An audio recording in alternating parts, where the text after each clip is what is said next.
A max contract is the topic for Zach LaVine. But being a max player is his goal. I know who I am as a player, LaVine told NBCSportsChicago.com recently. I know where I want to be as a player, too.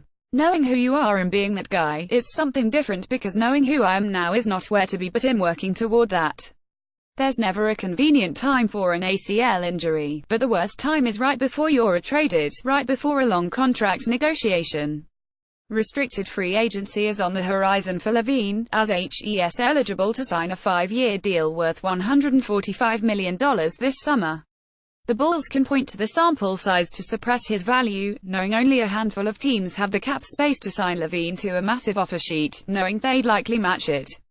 They also want to get LaVine at a team-friendly number so they can continue to build slowly and through the draft. LaVine and his representatives can say the Bulls knew he could only display but so much of what his potential could be once while healthy, and he'd be correct, too. There's no wrong answer, but each side will see itself as right.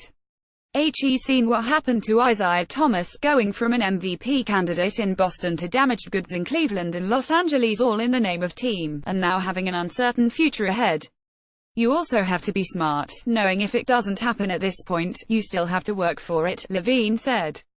I'm someone who can have more than one opportunity at a big contract. It didn't look that way in the beginning, as LaVine's first 2 games in a Bulls uniform looked effortless. Easy, he said. It looked easy, it felt easy and it was a smooth debut for LaVine for those outings against the Pistons and Miami Heat. The minutes restriction only seemed like a minor hurdle as he was aggressive with his play, fitting into a team not far removed from its best stretch of the. One has to wonder if the expectations were too high for him to begin with as he walks into an off-season preparing for restricted free agency. Of course there's some excitement and some nerve because of how big it is, LaVine said.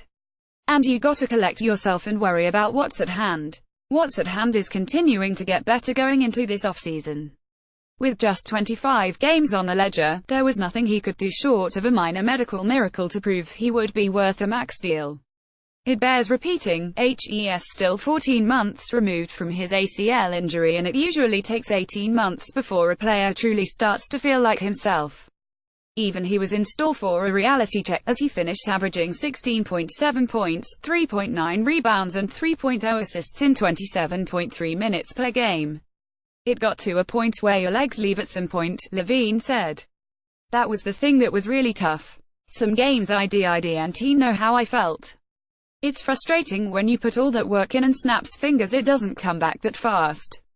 The bar was high as LaVine entered as the centerpiece to the Jimmy Butler trade, and then Lauri Markkanen emerged as a rookie ready to make his mark. Then Kris Dunn found his footing, infusing the team with his spirit and attitude. LaVine was the known commodity of sorts, even if he was the third guy in Minnesota. It was natural for everyone to think they knew what they were getting from him because of the spoken and unspoken expectations from draft day last June.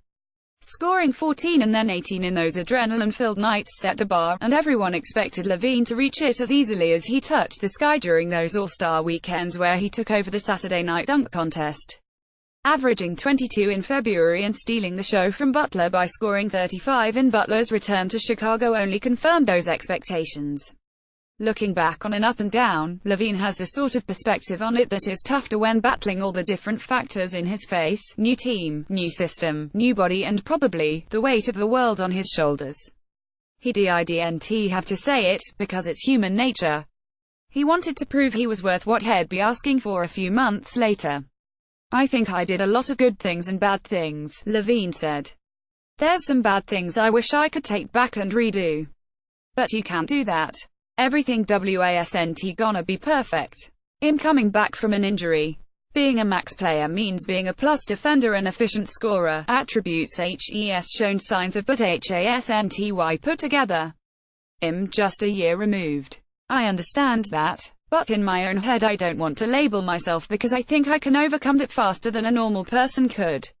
He was careful not to keep using his recovery from ACL as an excuse, which one can see being the mindset he had when he returned. This is a player who remembers every draft workout he had and who he worked out against prior to being picked 14th in 2014. This is also the same player who remembers an analyst saying he would be in the D-League, now G-League, because he wasn't good enough to cut it as an NBA player. So yeah, HES still figuring out his strengths and weaknesses as a player, wading through some of the hit-or-miss moments during the year when coach Fred Hoiberg implored him to run the floor harder, or the instances where he wanted to assert himself offensively as opposed to letting the offense come to him. Many times, it didn't flow his way.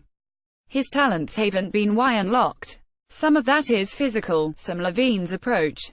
Some of that has to be on the coaching staff to find ways to make the game easier for LaVine so he doesn't feel the need to force the action. They've figured out ways for Markkanen and Dunn to operate. It's a bit surprising the same hasn't been done for LaVine to this point. There was gonna be ups and downs, getting rhythm back, LaVine said. But I think above all I was happy I could show flashes and show him the same player and the player I want to be growing into. He looks at Indiana's Victor Oladipo having his star turn this year, being handed the ball after being sled next to Russell Westbrook last year in Oklahoma City to propel the Pacers to a playoff spot, sealing the Most Improved Player award in the process. So when HES asked if HES aware of where he is now as a player, it doesn't compare to the grander vision he has when his body is healed and HES in total game shape. But that injury is a reminder of athletic mortality, and after having a rookie-scale deal, this is the contract that can set his family up for generations. He's squarely keeping his focus on the floor, though. All that comes from basketball, LaVine said. Regardless, at the end of the day, contract-wise, family, generations, all that comes from the ball in the hoop. That's what I'm worried about. So HES hoping for a max deal, but no matter what happens in the boardroom he intends on displaying a max player on the floor next. That's what everybody goes for, said LaVine of a max deal. You have to know yourself and play the game. It's gonna be a negotiation and I understand that. I don't think it'll be a disappointment in me, but I think you get what you're worth and well go from there.